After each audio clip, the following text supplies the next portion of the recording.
Hi, I'm Stacey Hoffman with Sync Design, Build and Manage. We are seeing take on more and more popularity, especially after the COVID crisis, is the biophilic design trend, which basically means bringing the outdoor in or bringing natural elements to your living environment. And some of the options that we can look at are like a clear tumbled stone, a fossil stone that's very popular in baths for a retreat type feel.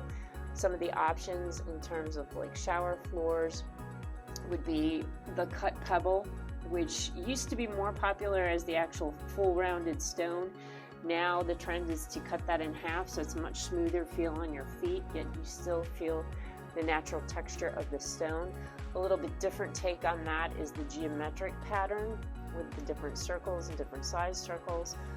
Kind of makes it a little bit more contemporary in feel. Again, and the natural colors are an important element and aspect of this as well, including geometric shapes with a hexagon, some of the geometric shapes with the accent tiles that you can also incorporate into the design.